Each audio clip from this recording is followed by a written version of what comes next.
برای اینکه طراح فشن خوب بشی لازم نیست مانکن کشیدن رو 100% بلد باشی، اما نحوه تقسیم سر، نحوه تقسیم اندام بر اساس سر رو باید بلد باشی.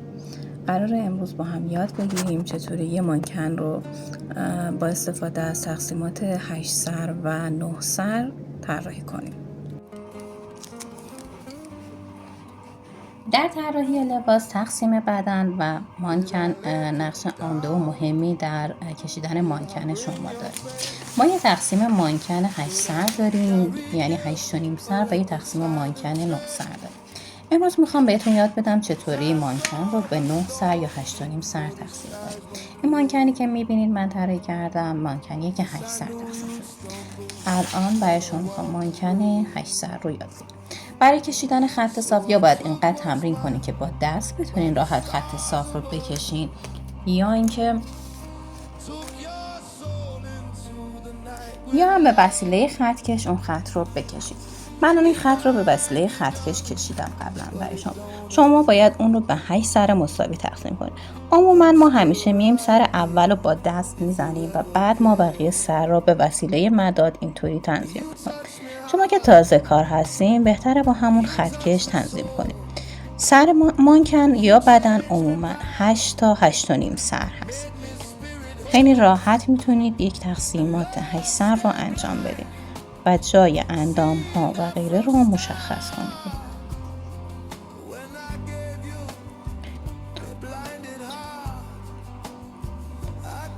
و اینم 8.5. قسمت اول میشه سر، گردن، قسمت سینه و شکم،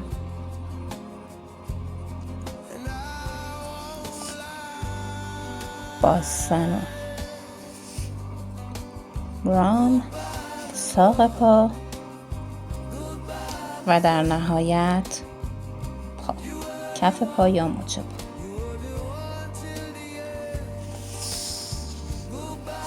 سر رو کشیدنش رو قسمت قبل یاد گرفتین یا تو آموزش‌های قبلی میتونید ببینید.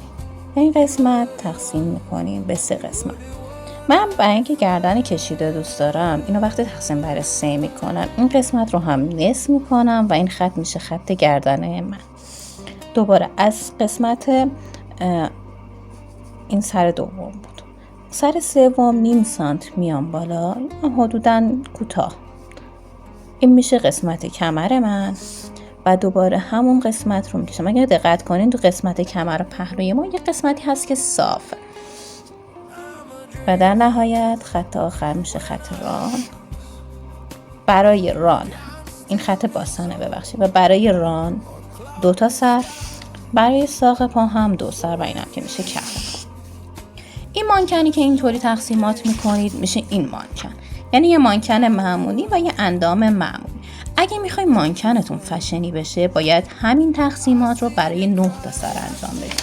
من 9 سر رو هم میکشم تقسیم میکنم. ببینید 9 سر هم دقیقاً مثل همون. شما از همون قسمت بالا شروع میکنید به تقسیمات سر رو انجام دادن. اول قسمت سر که قسمتی قبل بهتون یاد دادم رو تقسیم میکنید، بعد از اون قسمت های دیگر رو انجام.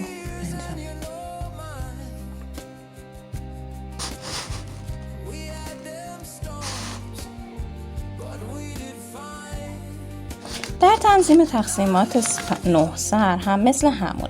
شما اول باید قسمت گردن رو مشخص کنید که همون قسمت 1/3 یا در واقع چیزی که من استفاده میکنم نصف 1/3 میشه گردن. خط سینه که دوباره بالا میریم، کمر، خط باسن. اما برای ران و ساق پا ما الان اینجا 1 2 3 4 و 5 تا سر داریم. من عموما میام این رو نصف میکنم و نصف رو برای ساق میذارم، نصف رو برای ران میذارم. اما اکثرا 2 تای اول رو برای ران میذارم و بقیه رو برای ساق پا میذارم. برای اینکه هر چقدر ساق پا کشیده تر باشه مانکن شما فشن تر و بلندتر دیده میشه. قسمت برای ران، ساق و کف پا. و دقیقاً مانکن شما میشه یه چنین مانکنی که ساق پاش اینقدر کشیده است و تمام مانکن‌های فشنی که میبینیم و حتی مدل‌ها عموماً اندامشون بر اساس این مدل هست.